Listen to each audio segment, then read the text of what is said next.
பெற்றோர்கள் பிள்ளைகளுக்கு கொடுக்கக்கூடிய மிகப்பெரிய சொத்து அந்த பெற்றோர்கள் பிள்ளைகளிடம் செலவு செய்கின்ற நேரம். Spending time with children is more important than spending money on them. படிப்பு, பணம், பிள்ளை எல்லாத்தையும் நீங்கள் யோசித்து பார்த்தீங்கன்னா வாழ்க்கை வேறு, பொருள் வேறு. நான் வாழ்க்கை என்று சொல்லுவது பிள்ளைகளை, பொருள் என்று சொல்லுவது பணத்தை.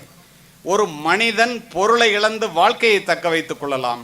வாழ்க்கை இழந்து பொருளை தக்க வைத்துக் கொள்வது விரல் போவது தெரியாமல் மோதிரத்திற்கு ஆசைப்படுவதை போல. புள்ள வளரும் போதுங்க, சின்ன குழந்தைங்க இந்த ஸ்கூலில் சேர்க்குறீங்க, உங்கள்கிட்ட வந்து அணையும், கேள்வி மீது கேள்வியாக கேட்கும்.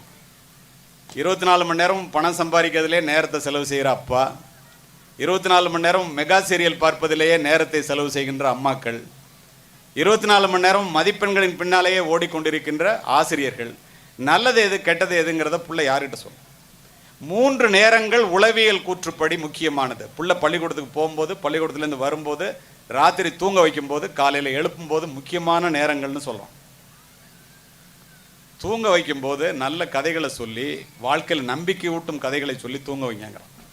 எழுப்பும்போது கொஞ்சம் நல்லபடியாக ஒரு நம்பிக்கையோட அமைதியாக எழுப்ப சொல்கிறான். எந்திரி எந்திரி எந்திரி, பஸ் வந்துருச்சு, ஸ்கூல் பஸ்ஸுன்னு காலையிலே பதட்டத்தோடு எழுப்புனா அந்த பிள்ளை நாள் முழுவதும் பதட்டத்தோடு இருக்குங்கிறோம். ஒரு நாளைக்கு பிள்ளைங்களை 3 தடவையாவது கண்ணுக்கு கண், ஐ டு ஐ கான்டாக்ட் பார்த்து பேசணும். சின்ன குழந்தைகளை ஒரு நாளைக்கு 4-5 தடவையாவது முதுகில் தட்டி, தலையை கோதி, கட்டி பிடிச்சி முத்தம் கொடுத்து பிள்ளைகள், குழந்தைகளை வளர்க்க வேண்டுங்கிறோம். இதெல்லாம் ஏன் இப்படிலாம் வளர்த்தா நம்ம அம்மா அப்பா நம்ம மேலே இவ்வளோ பாசமும் இவ்வளோ நம்பிக்கையும் வச்சுருக்காங்களான்னு சொல்லிட்டு அந்த பிள்ளைகள் எதாக இருந்தாலும் உங்கள்கிட்ட சொல்லுங்கிறோம். நம்ம செய்யணும்னு நினைப்போம், ஆனால் எல்லாரும் செய்கிறோமாங்கிறது தான். அப்பா அம்மா 2 பேரும் என்னடா நல்லா படிக்கிறியா, 200க்கு 200 வாங்க அப்படின்னு போகிற போக்கில் ஒன்று, வர்ற வாரத்தில் ஒன்று, என்ன படிக்கிறேனே தெரியாது அப்பாவுக்கு. ஆனால் பிள்ளை நல்லா வளரணும். எப்படி? பிள்ளைகளை சொந்த காலிலே நிற்கும்படி வளருங்கள். ஒட்டக சிவிங்கி குட்டி போடுங்க, ஒரு நாள் நக்கி நக்கி வளர்க்கும், 3ஆவது நாள் ஓங்கி ஒரு உதைக்கும். என்னடா பெற்ற தாயை உதைக்குதுன்னு தட்டி தரு மாதிரி எந்திரிச்சு நிற்கும். இன்னொரு உதைக்கும் பாருங்க, ஓட ஆரம்பிச்சிடும். ஓடினதுக்கு அப்புறம் தான் தெரியும் நம்ம ஓடினா தான் எதிரிகள்கிட்ட நம்ம காப்பாற்றிக்கலாம், நம்ம உணவை நம்ம தேடலாம். தயவு செய்து பெற்றோர்களே, அன்பு செலுத்துவது வேறு, செல்லம் காட்டுவது வேறு. பிள்ளைகளுக்கு நான் பட்ட கஷ்டம் என் பிள்ளை படக்கூடாது, அவன் அழுதான்னா எதா இருந்தாலும் சாதிக்காமல் விட மாட்டான், இந்த டைலாக்லாம் பேசுனீங்கன்னு வச்சுக்கோங்க, முதல் குற்றவாளிகள் நீங்கள் தான். சிறு வயதிலே பெற்றோர்களாலும் ஆசிரியர்களாலும் கண்டிக்கப்படாத பிள்ளைகள் வளர்ந்த பிறகு என்னை போன்ற காவல்துறை அதிகாரிகளால் தண்டிக்கப்படுகிறார்கள் என்பதை மனதிலே பதிய வைத்துக் கொள்ளுங்கள். பிள்ளைகளுக்கு நோ சொல்லணும்னா நோ சொல்ல கற்றுக்குங்க, இல்லைன்னா இல்லை தான்.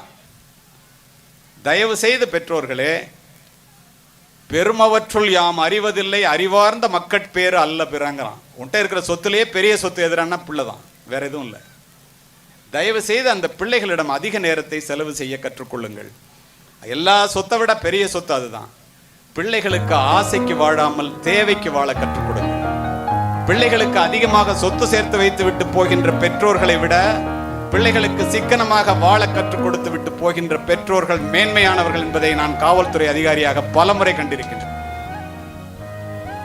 வெற்றி பெறுவதில் மட்டும்தான் மகிழ்ச்சி என்று சொல்லாமல், மகிழ்ச்சியாக இருப்பதுதான் வெற்றி என்று சொல்லித்தாரு. பெற்றுக்கொள்வதில் மட்டும்தான் மகிழ்ச்சி என்று சொல்லாமல், விட்டுக் கொடுப்பதிலும் மகிழ்ச்சி இருக்கிறது என்று சொல்லித்தாரு. விட்டுக் கொடுப்பவர்கள் கெட்டு போனதில்லை, கெட்டு போனவர்கள் விட்டுக் கொடுத்தது.